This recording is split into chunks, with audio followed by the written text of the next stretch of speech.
I think having realistic expectations, I knew that I would have to start again and just kind of get my foot through the door. But I could, once I got the job, I could move quickly, I could grow, I could learn.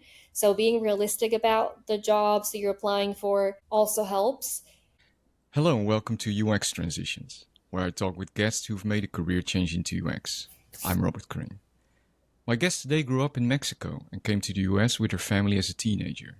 She holds a bachelor's degree in business administration and marketing, has worked in various marketing and sales roles before pivoting to UX. I'm delighted to be here with Diana Alverado. Hi, Robert. Welcome. Thank you so much. It's great to talk to you, and looking forward to talking more about UX. Let's start with the first question. In your About Me section of your portfolio website, you wrote that you spent a significant part of your life trying to understand how the world works and searching for ways to enhance the lives of others. Why do you feel it necessary to enhance the life of Yeah, others? so I definitely always like to think about what are the steps or what are the processes, what are the ways that we can do to improve people's lives, just kind of be able to circumvent around the pain and suffering. So I've always just really liked thinking about how life works and what we can do to accomplish what we're looking for in a much more successful and much more streamlined type of way. I think as UX designers, we're always, wanting to design around the needs of our users, learning, having that empathy, putting ourselves in their shoes and being able to build products that really revolved around them and are able to ease frustrations, ease pain, and being able to help them meet their needs. So I think it works hand in hand.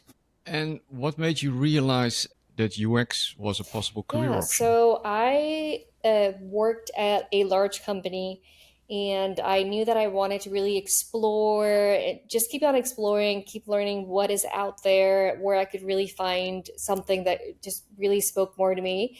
And I joined a employee resource group within the company, and yeah, which was more about like innovation and more about technology because I didn't really know too much about it.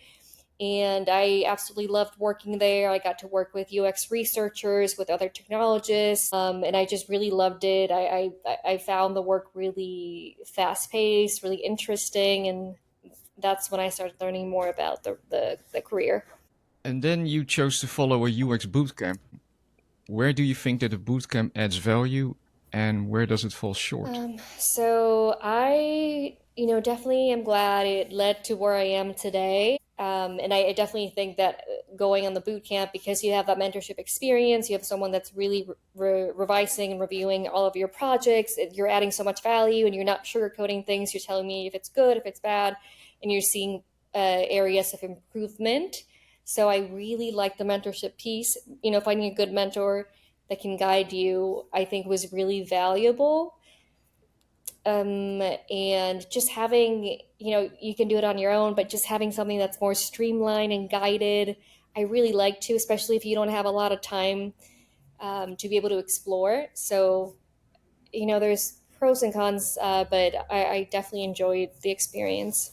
And what were your expectations when you started the UX bootcamp? And did they change after you completed the bootcamp? So my expectations were they weren't too, they were pretty realistic, I think. It was to learn, to be able to grow. I knew I wasn't going to come out knowing, everything or, even close to it at all. That it was just a good starting point for me to get through the door and get started. So I think for the most part, they're pretty realistic, pretty healthy. So I think they were, yeah, they're pretty in line. I think I was happy with it.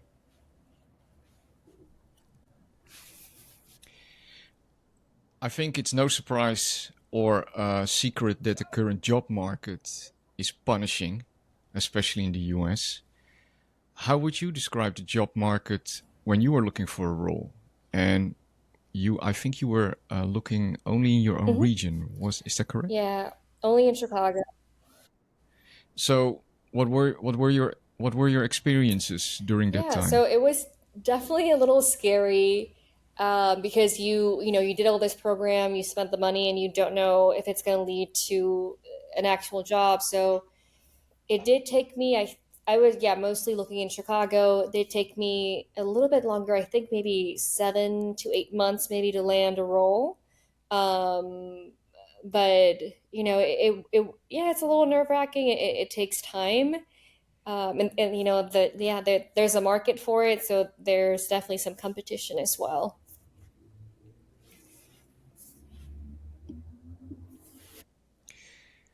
And how did you Mhm. land your first role? So I would definitely recommend making sure that for someone listening to this podcast, making sure you're getting client work, like real live client work.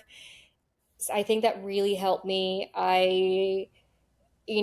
Throughout throughout the program, and then even after the program, I was reaching out to people. I joined a sort of nonprofit volunteering group that had opportunities as well. They had developers, they had UX researchers, so we were actually working on a real project that we could show deliverables for.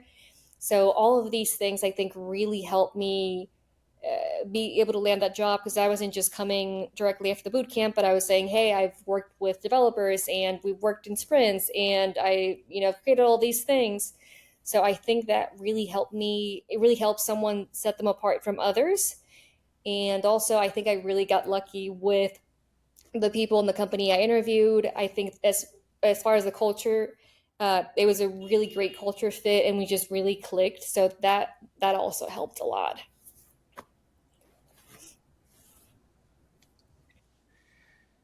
In your about on your LinkedIn page, you write about your passions outside of your work, and those passions are outdoors, arts, all forms of creative expression. Um, Considering these outside interests, would you say that your work lacks any form of creative Um, expression? no, I actually feel like user experience, UX design really is super creative role in a creative field. So I think it's the most creative role I've had. So, and with designing, with ideating, with looking at solutions for things, and all of those things, I think it's pretty creative. And it's never it's yeah, let's say like it's really never like boring, because you're able to do different things as well. I would like to talk about your role as an UX design lead. So, how would you describe that role? So for my role as a design lead, it's a lot of making sure, basically from start to finish, that everything goes well. So when talking to the client throughout the whole process, we're reviewing designs with them, making sure we're getting feedback, we're making getting approval. I'm working with account people, with strategy, with copywriters, with developers, just making sure that all the teams are working together and we're creating something that is aligned with the client's vision, making sure it is good for users as well. So it's a lot of making sure things happen, and we're creating a product that works for both users and the client. Most students who have finished the bootcamp, they start in an Mhm. in product designer role. Can you describe the difference between a design lead and a product designer? What are the most essential differences that you see between those two Yeah, and roles? I know it depends with the company and how, because sometimes they have different names for them and different responsibilities. I know for mine, it also can be very different from other design lead roles out there. So definitely making sure they're looking at those things. But product designer, more of hands-on UX, UI, building the whole product, and design lead has a little bit more of the, I'd say, leadership responsibilities, management. They're managing people, so it's a little bit more, I guess, the overall or high level design process. So yeah. That's maybe a nice bridge to the next question. You work for a big agency in the US, and they have a couple of branches all over the US. On the website, it is listed experience design as one of their services. Do clients already understand what they're getting into, or is education still Yeah, needed? so there's definitely education that needs to be done. So I think every time we speak with them, and especially right at the beginning, we do a lot of walking them through the process, how it works, and why we do it that way, and letting them know, where we're going to be basing off like our designs, deliverables from, the research that we're doing. So there definitely is education. I think maybe it really depends on the client as well. Some clients just have a little bit more background in the tech field, some of them don't. So it just kind of depends on the client. But I think for the most part, we do have to educate. But I think once we're able to show them the why behind our decisions, they're able to kind of click onto it and see the value, because we've all seen products that are, like designed by engineers, or products that people aren't using, so they can tell the difference pretty quickly for the most part. What would you recommend to a person who wants to transition to Yeah, UX? so be patient. Number one, make sure you're getting real world experience, you're working with real clients. Get out there, talk to friends, talk to past employers if you're still in good terms with them, family members. Just find ways in which you can help with projects or even volunteering. Like I did a lot of looking through nonprofits and volunteering forums or websites, or I don't even know what it was, but finding ways that you can actually be able to work with developers to really create deliverables and create things that you can show. That's super important. I think it gives you more confidence, yeah, which is a big thing, because you're actually saying, hey, I've done these things and I can bring this value to your company. So I think it helps in how you present when you're interviewing. And definitely, network, talk to people. But I think, just being patient. There are a lot of people that are applying for jobs. There is competition out there. So I would say just try to not go too crazy.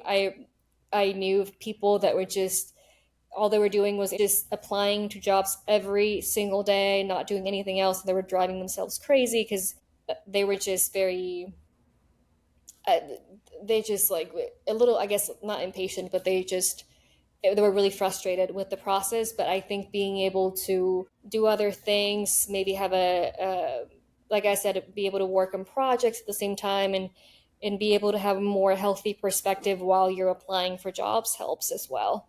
I would like to dive a little bit deeper on what you just said about having a healthy perspective. Do you think that people, especially with this crunching economy and difficulties in getting a job, should have a more realistic approach towards getting a job in UX? Being realistic, just I think some people sometimes want to find a job that without losing pay, without losing where they were at their previous job. And maybe it is possible, but I think just having a more realistic approach of, I might have to start again, junior designer role. I think having those realistic expectations, I knew that I would have to start again and just kind of get my foot through the door. But I could, once I got the job, I could move quickly, I could grow, I could learn. So being realistic about the jobs that you're applying for also helps. But I would definitely recommend real world experience, make sure they're, beefing up their resume, trying everything they can in that respect before going a different way.